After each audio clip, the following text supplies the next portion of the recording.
श्रीराम समर्थ. श्रीमद दासबोध. दशक 9. गुणरूप. समास 8. देहांत निरूपण. श्रीराम.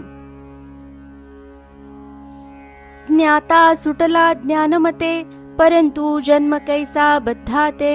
बद्धाचे काय जन्मते, अंतकाळी. श्रीराम.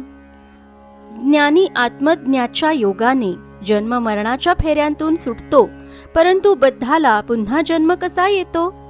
बद्ध प्राणी मरोन गेले, तेथे काहीच नाही उरले.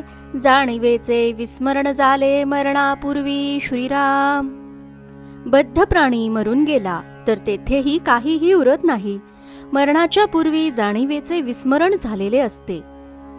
ऐसी घेतली आशंका, याचे उत्तर ऐका. आता दुश्चित होऊ नका म्हणे वक्ता. श्रीराम. अशी शंका श्रोत्यांनी घेतली, तिचे उत्तर ऐका. आता दुर्लक्ष करू नका असे वक्ता म्हणतो. पंचप्राण स्थळे सोडिती, प्राणरूप वासना वृत्ती. वासना मिश्रित प्राण जाती, देह सोडून या. श्रीराम. वासना वृत्ती ही प्राणरूप आहे. पंचप्राण जेव्हा आपापली स्थाने सोडतात, त्यावेळी वासनेसह प्राण देह सोडून जातात. त्याला आपण मरण म्हणतो. वायो सरिसी वासना गेली, ते वायो रूपेची राहिली. पुन्हा जन्म घेऊन आली, हेतू परत्वे. श्रीराम. वायू बरोबर वासना जाते आणि वायू रूपानेच राहते. नंतर पुन्हा आपल्या हेतूप्रमाणे जन्म घेऊन येते. तीच पुनर्जन्माला कारण होते. कित्येक प्राणी निशेष मरती, पुन्हा मागुते जीव येती. ढकलून दिल्हे तेणे दुखवती, हस्तपादादिक. श्रीराम. कित्येक प्राणी अजिबात निशेष निश्चेष्ट मरतात व पुन्हा जिवंत होतात. अशा समयी स्वर्गातून ढकलून दिल्यामुळे कित्येकांचे हातपाय दुखावतात. सर्पदृष्टी झाली यावरी, ती दिवसा उठवी धन्वंतरी. तेव्हा ते माघारी वासना येते की. श्रीराम. सर्पदंश होऊन मेला तर 3 दिवसांनी धन्वंतरी मांत्रिक त्याला उठवितो. त्यावेळेला ती पूर्वीची वासना परत येते की नाही?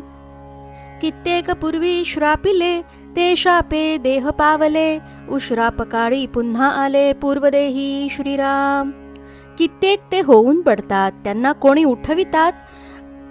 प्रेयम लोकाहून सुद्धा प्राणी परत आणतात. कित्येकी बहु जन्म घेतले, कित्येक परकाया प्रवेशले. ऐसे आले आणि गेले बहुत लोक. श्रीराम. कित्येकांना पूर्वी शाप झालेला असतो. त्या शापामुळे त्यांना दुसरा देह प्राप्त होतो व उशाप होण्याची वेळ आली की पुन्हा पूर्वीचे देह प्राप्त होतात. फुंकिल्या सरिसा वायो गेला, तेथे वायोसूत निर्माण झाला. म्हणून वायो रूप वासनेला जन्म आहे. श्रीराम. कित्येकांनी अनेक जन्म घेतले, कित्येकांनी परकाया प्रवेश केला. असे पुष्कळ लोक आले आहेत व गेले आहेत. फुंकिल्या सरिसा वायो गेला, तेथे वायोसूत निर्माण झाला. म्हणून वायो रूप वासनेला जन्म आहे. श्रीराम. फुंकल्याबरोबर म्हणजे श्वासाबरोबर वायू गेला, त्या ठिकाणी वायुसूत म्हणजे दुसऱ्या देहात जन्म घेणारा प्राण उत्पन्न झाला. यास्तव वायुरूपी वासनेला जन्म आहे. वायुस्वरूप वासनाच जन्म घेते, हे उघड आहे. मनाच्या वृत्ती नाना, त्यात जन्म घेते वासना. वासना पाहता दिसेना, परिते आहे. श्रीराम. मनाच्या अनेक वृत्ती आहेत, त्यात वासना जन्म घेते. वासना पाहू गेले असता दिसत नाही, पण आहे. वासना ही मनाच्या अनंत वृत्तींपैकी एक वृत्ती आहे. ती दिसत नाहीच, पण आहे. वासना जाणीव हेत, जाणीव मुळीचा मूळतंत. मूळ मायेत से मिश्रित कारण रूपे. श्रीराम. वासना म्हणजे जाणीवेची कल्पना, वायुरूप प्रकृतीचा अंश होय.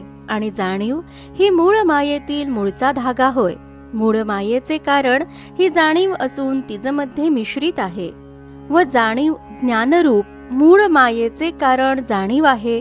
जाणीव मूळ मायेत कारणरूपाने मिश्रित आहे. वायू प्रकृती व जाणीव पुरुष, गणेश व शारदा शिव व शक्ती ही प्रकृती पुरुषांचीच नावे आहेत. कारण रूप आहे ब्रह्मांडी, काय रूपे व ते पिंडी, अनुमानिता तातडी अनुमानेना श्रीराम.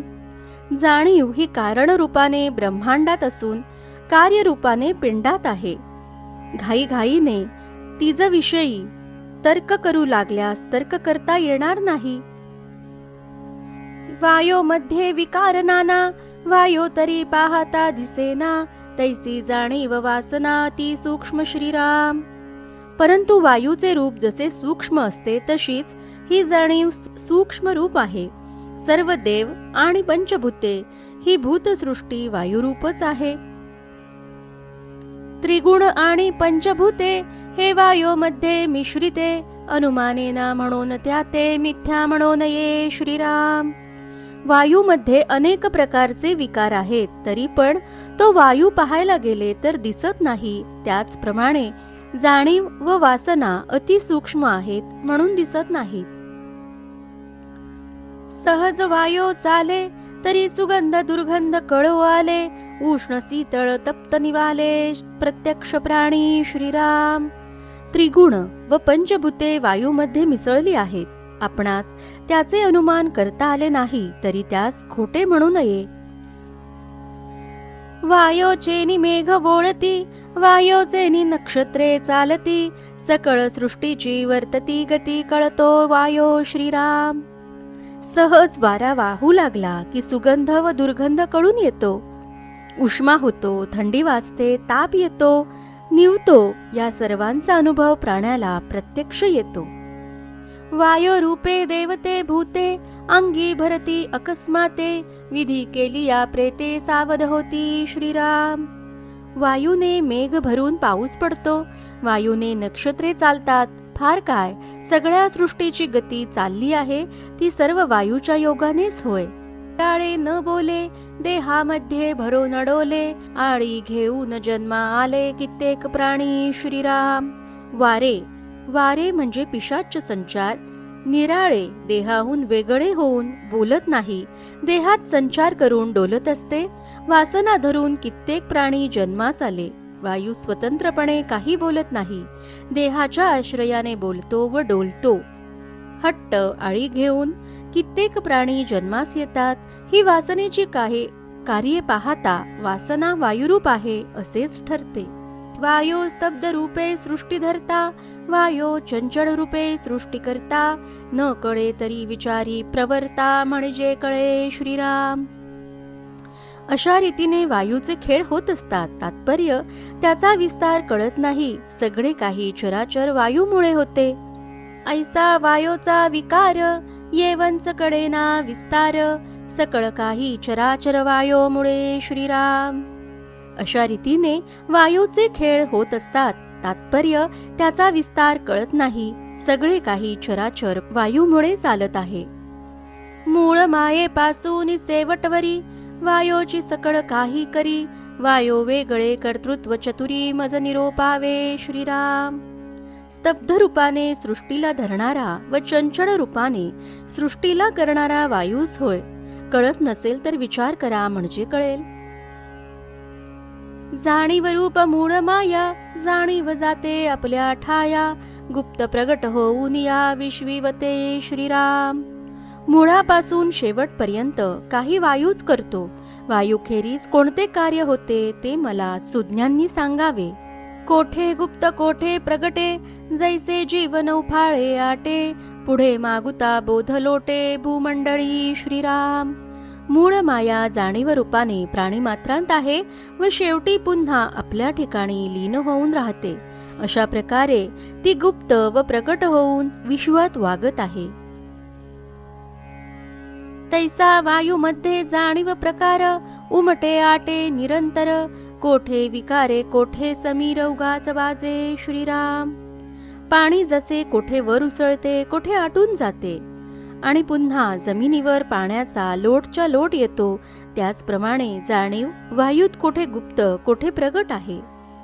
वारी अंगावरून जाती, तेणे हात पाय वाळती, 12 वाजता करपती आली पिके श्रीराम. वायूमधील जाणीवेचा प्रकारही कोठे गुप्त असतो, कोठे प्रकट असतो, कोठे तो विकार पावतो, कोठे नुसता वाराच वाजत असतो.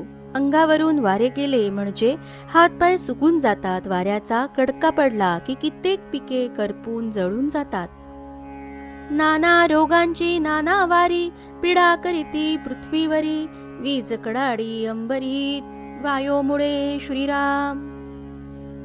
अनेक रोग्यांची अनेक वारी असतात, तो जगात पीडा करतात.